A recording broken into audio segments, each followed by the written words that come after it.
Hi, I'm Hafshah Lafiif. I am a student in Universitas Gadjah, Mada, Indonesia, studying Records and Archive Management, and today I'm going to tell you a little story about my favorite place, which is my home. So, let's get into it. I personally would consider myself as a homebody. A lot of the things that I like to do, I can do at home, like a lot of my hobbies and interests. Most, if not all, I can do at the comfort of my own house. So that results to me spending lots and lots of my time here, and that also results to me making a lot of fun memories in this very room, which I will tell you about later. But before that, let me visualize and describe my house to you. My house is a 2-story house. It has 4 bedrooms, 3 bathrooms, 1 kitchen, 1 garage, 2 storage rooms, and 1 small patch of garden right in front, which I think is very cute. And then my bedroom is on the 2nd floor. It's located at the front part of my house with my windows facing the street. So as you can hear, it's kind of noisy, but I've grown used to it, and even now if I find my neighborhood goes too quiet or too timid, I would actually find it a bit odd and uncomfortable. It's just how it is.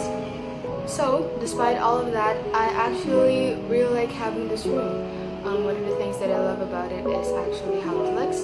This room is actually re-renovated as per request on how I want the room to look. There isn't much change, but this wall was repainted from a yellow color into this white ivory paint that I actually really like. It's plain and simple, and there's also some dark wood furniture thrown in that really fits into this aesthetic that I was going for, which was a bit of minimalist with some dark wood accent thrown in. And this room also holds most of my belongings and all of my tidbits and tinkers that I have.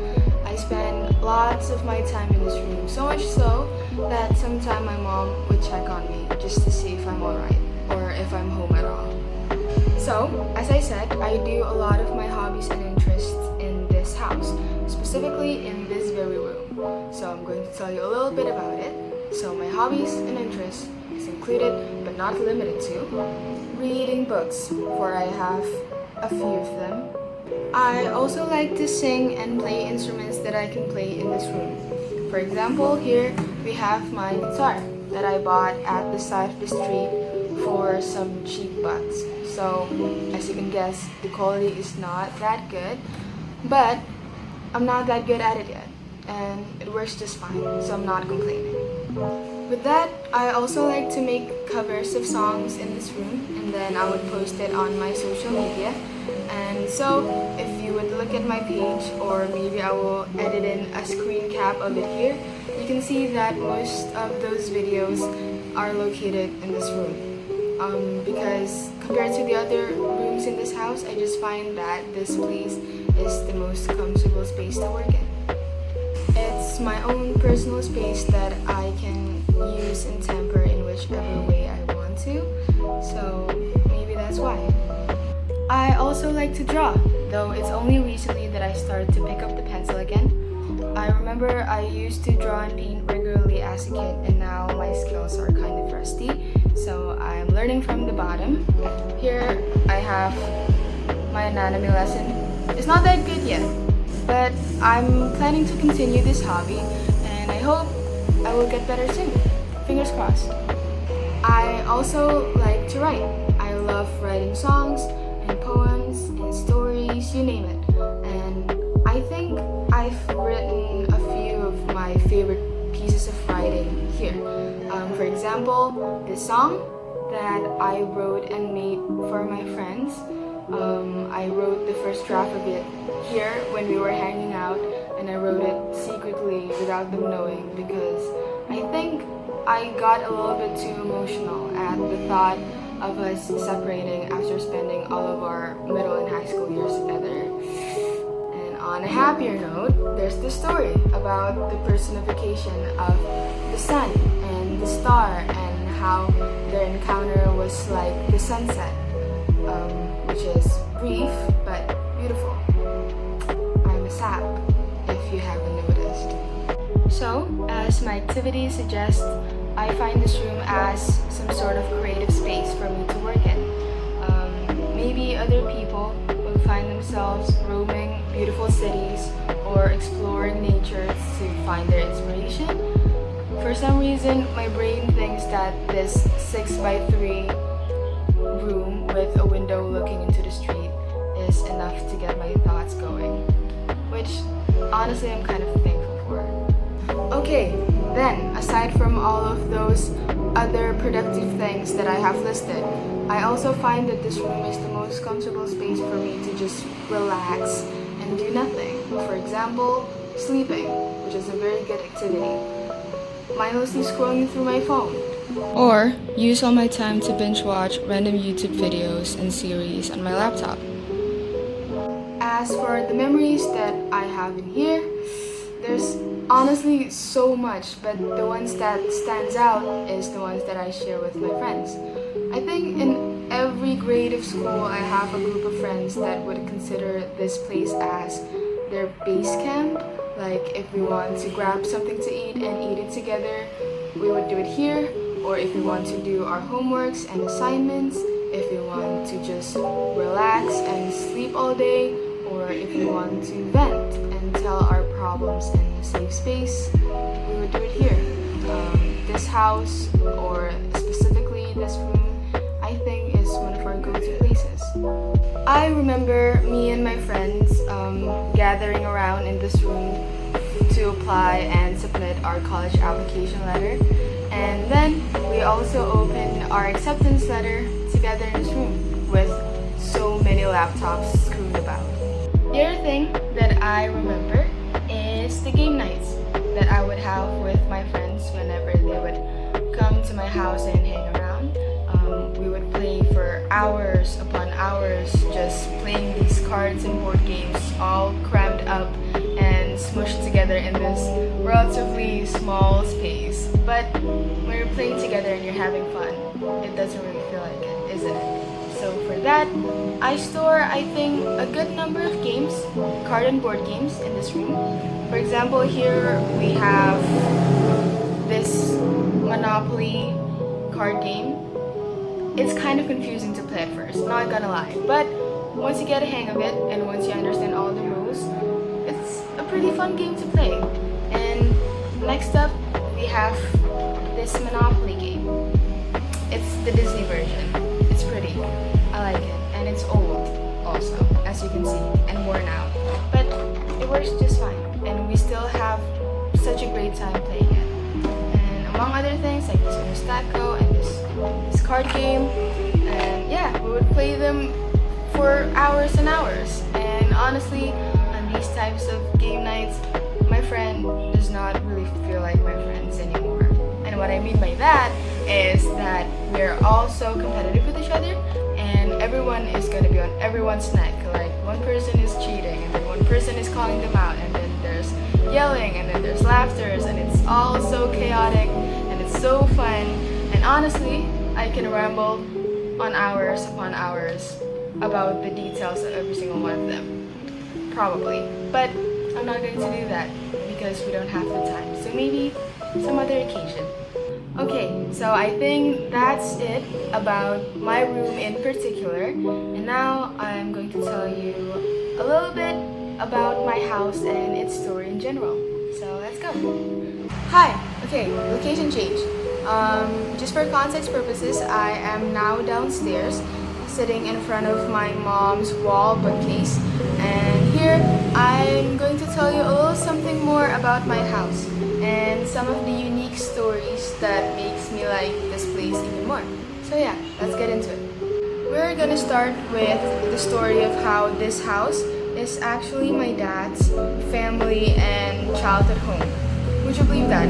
But the thing is, they actually moved out and sold this house when my dad and his siblings went to college, and then it belongs to a whole new family, and it belongs to them for a good while until I think about 3 years of having me, they found out that the house was up for sale, and then they bought it again, and then we moved in here. And I think that's a little bit fascinating. And what that also means is that the memories that were made in this house that I know of does not just comes from my immediate family, but also my dad's. So naturally, my dad tells me all about it, but now I'm just going to tell you some of the interesting ones. So my dad lived with my grandpa, my grandma, and my 2 uncles, which are his 2 younger siblings. And I've heard lots of stories about this house from him, but especially stories of how chaotic and somewhat childish 3 young band of brothers can be whenever they have some spare time. One of the most memorable stories that I've heard from them is how they would use this stair as a slide. And what I mean by that is that they would put a thin mattress at the top of the stairs, and then they would take turn getting on it, and then they would slide down the stairs with the mattress.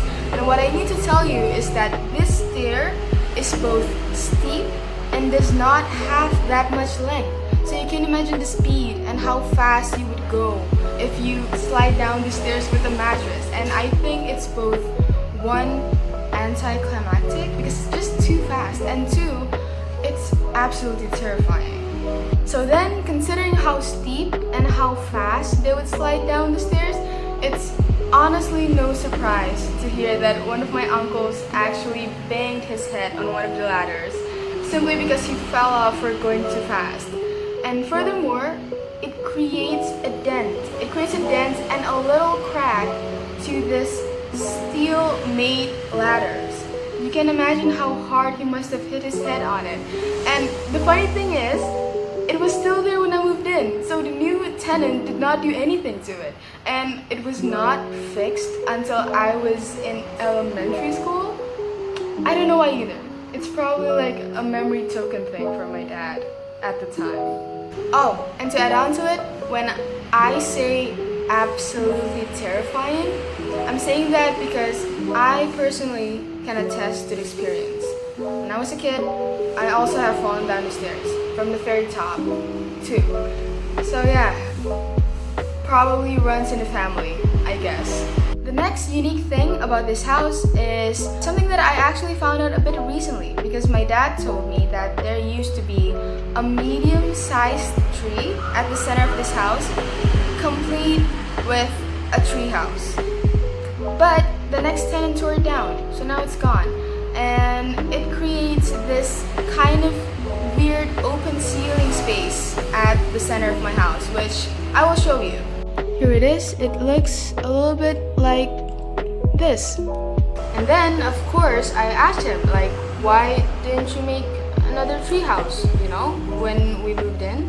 And what he said to me is that he doesn't really like the looks of tree houses anymore.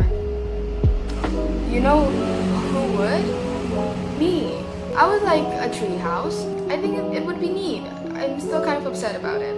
Not really, because it just makes me remember this one other memory of him building me this little village of cardboard boxes. When we have like those big giant boxes, he would paint them and he would shape them into this little stores and little houses, and he would make a little village out of it. And I think, if I'm not mistaken, it's from that one episode of Barney where they would make a little town hall. I would put a picture here, I think, just to visualize it, and it makes me think of that.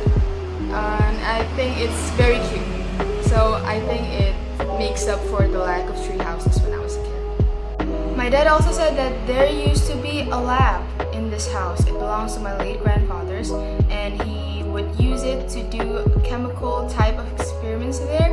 Nothing suspicious or illegal, just that he was a lecturer and he likes to do experiments at home.